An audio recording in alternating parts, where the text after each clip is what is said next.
I told my daughter I refused to attend her wedding if her biological father is there, and now she's accusing me of holding on to the past even though she has no idea of the trauma he put me through. For some context, about 24 years ago, I was SA'd by a close friend of mine and got pregnant by the encounter. I was inconsolable for months after the event. To make matters worse, I found out I was pregnant at about 20 weeks, and where I lived at the time, it was illegal to get an abortion after the first trimester. My husband had really been my rock and my support during that time, and I do not know how I would have ended up if not for him. He said that I could put it up for adoption or I could keep the child and he would raise it like our other children. I decided to not give it up for adoption, but raising the kid was hard. I'm half Polish and half German, and he is half German and half Russian. We both have pale skin, light hair and blue eyes, as well as being fairly tall. I'm around 5 feet 10 inches and he is about 6 feet 3 inches. However, our daughter Luna is about 5 feet 3 inches, has dark hair and a brown complexion like her biological father. I often heard snide remarks about me being an unfaithful wife because it was obvious that she was not my husband's child. It was especially hard for me when Luna was young because she looked so much like her dad. My husband took care of my daughter most of the time since I had bad flashbacks whenever I saw her face from when I was assaulted. As she grew up, it died down a bit, but I would still get these horrible panic attacks when I saw her wearing boys' clothes and short hair. Since I was prone to having panic attacks, Luna ended up being closer to my husband than she was to me. Also, she often ended up getting a little more than her siblings from my husband as some sort of compensation because of me. We never told her that she was the product of SA because I was too ashamed and my husband did not want her feeling different from her siblings. I often told her that me and her biological father got into an altercation and never spoke to one another ever again. About 2 years ago, she got one of those DNA test items and found out she had a relative in the system. This said relative got Luna in touch with her bio dad and they started talking despite my protests. He apparently wanted to speak to me about something he wanted to tell me, so Luna attempted to persuade me to speak with him. I made her aware that me and her father shouldn't ever be in the same room together. Now Luna is getting married to a lovely young man, and she is having a pretty decently sized wedding. The original plan was to have my husband walk her down the aisle, but he had gotten into a bad accident leaving him in a wheelchair until his legs are strong enough to support his weight again. However, this is not her idea of a picture-perfect wedding day, so she invited her biological father to have the honor of being the bride's father. Her wedding invitation not only invited my raised, but she totally disrespected the man who raised her. Although I or a bridesmaid could have pushed him down the aisle, she thinks it would not fit the vibe of the wedding. My husband looked so shocked and upset that she would even think of this, but I was furious. I have a visceral hate for that man and I let her know that I would not be anywhere near him.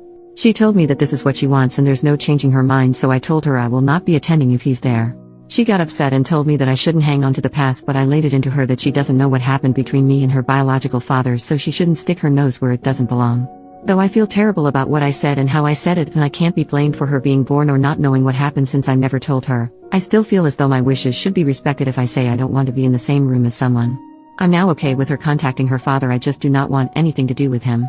Also, it's rude to replace your father with another man who you've barely known for 2 years because of something he couldn't control. Can anyone offer me a perspective that I am not catching? Has anyone ever dealt with this, and if so, how? Second post, before I get started on the update, I have a few things I want to address.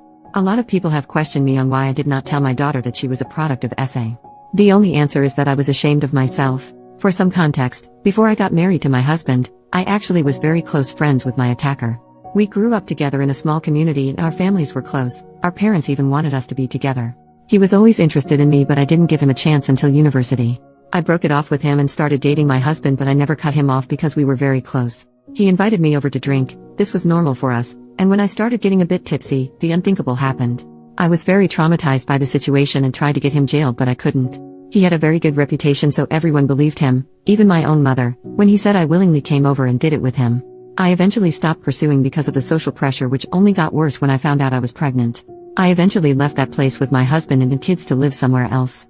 After I gave birth, my husband suggested therapy, but I was scared of being judged again, so I decided to bury it and try to forget about it. I just realized now that it was the worst way to go about this, but it's the only way I knew how to, honestly. On to the update. After reading all the advice I'd gotten, I decided that I should stop running away and tell her everything. I called her to come over and she did. I first apologized for yelling at her for her suggestion because in her mind, it was an innocent suggestion. I told her that I wasn't angry at her, but how fast she was willing to replace her father because he was in a wheelchair, and that anger was compounded because she brought up her genetic father. I apologized again for acting childish and not like an adult. She asked me why I am so against her genetic father being in the same vicinity as I am, and I just told her everything from our initial friendship to her forced conception. She didn't believe me, like some Redditors predicted, but I can get a copy of the records of the court case and offer them to her if she needed a look. She looked stunned, like she wanted to believe me but couldn't. I apologize for keeping all this from her because I didn't know how to bring it up. She told me she didn't believe me and would confirm with her genetic father, so I told her to take the time she needed to process all this. Later that day, she came again, crying and apologizing for not believing me. I held her and cried and apologized too. It was kind of therapeutic. We had a long chat and I did feel closer to her. When we were done, she said she wanted to take me out to a surprise to help me feel better in a couple of days, which I happily agreed to. I went to see her yesterday in this little restaurant with a patio that had a private pay-for-use area for a maximum of 4 people. As she ran up to me and gave me a hug, she led me to the patio, where her biological father stood.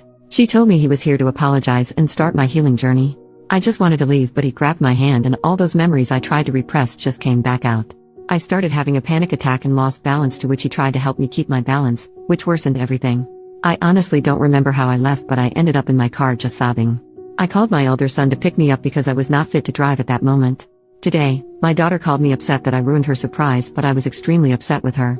I asked her why she did that when she knows everything that happened between me and him, and she tried to use the excuse of my healing journey, but I wasn't having it.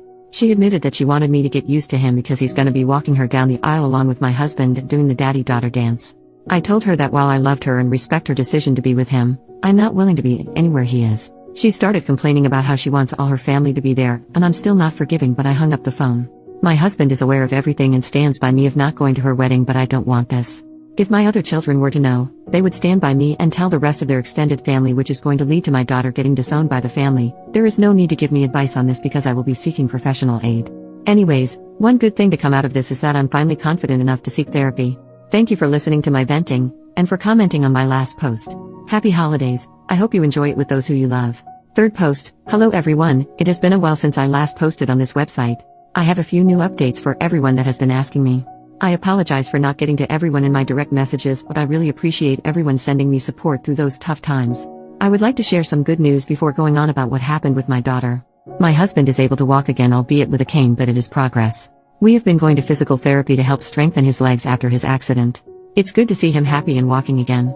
I've also been to therapy and met this wonderful and sweet therapist. My therapist is so patient and kind. Since my husband and I started together a few weeks ago, she has been extremely helpful. Bless her soul and all those who recommended therapy. I would have missed out on such an experience, so my thanks go out to all of you. Like most of you advised, my therapist also advised me to tell my other children about what went on between my youngest. For reference, I have 3 other children, 30M, 27F, 27M. My eldest boy is the only one that had a slight idea of what happened, but the other 2 were left unaware. I was quite scared and anxious to tell them what happened, especially because my mother and other family members initially reacted negatively. I invited them over around 2 weeks ago for a family dinner and told them everything that happened with the conception of my youngest to what happened recently. They were all silent and stared at me, so I became a little nervous until my daughter started crying. It was so upsetting for her, and my 2 sons were pissed off at my youngest and her father. They asked why I didn't tell them earlier, and I told them I was just scared of how they could have reacted. My husband took them out of the dining room to talk while my eldest daughter just cried together. When my boys and husband came back, they apologized for leaving early and left. My eldest daughter wanted to spend the night with me, but early in the morning, she left with her brothers to do whatever. I didn't hear anything from them until last Wednesday. I was on Facebook when I saw my elder daughter's post calling out my younger daughter for not only ignoring the man who raised her but siding with her mother's assaulter and re-traumatizing her. My boys made similar posts as well, dragging her name through the mud. I had so many direct messages, but I didn't want anything to do with them, so I deleted the app off my phone. Since I don't like people knowing about my personal life, I asked my kids to take down the posts. They said they did, but I haven't re-downloaded the app to find out. My youngest would-have-been husband came to my house with his mother to apologize. He told me he broke off the engagement because he couldn't be with someone who treated their parents like that. His mother let me know how disgusted she was with my daughter's actions, and someone like that would never be a part of her family. I was honestly stunned by all the support I have received. It's one thing to receive support online, but receiving support in real life was surreal for me. I'm a bit disappointed because I wanted my daughter's former fiancé to join the family, as he is a lovely and sweet boy, but he has boundaries in a relationship that my daughter unfortunately crossed. As for my youngest, she is furious with me. She sent me a nasty voicemail saying that I ruined her life. Her friends and fiancé basically cut her off. Needless to say, I felt terribly sorry because I had attempted to avoid this situation at all costs. I went through what she is experiencing, and I know exactly what it feels like. I told my therapist about this, and she told me that the difference is that while I was the victim, my daughter brought it on herself. My therapist is probably right, but I can't stop this feeling of dread. I tried to call my daughter, but once I heard her father on the line, I hung up. He took it upon himself to let me know that my daughter is depressed because of my actions. I feel terrible for treating my daughter like this. My husband says that I should focus on myself, and I'm trying to, but I just can't stop worrying. I don't think that my daughter is safe when she's with her biological father. This is all that's going on in my life right now for all those asking. Thanks for listening to me and thanks for the advice again. I really appreciate everything.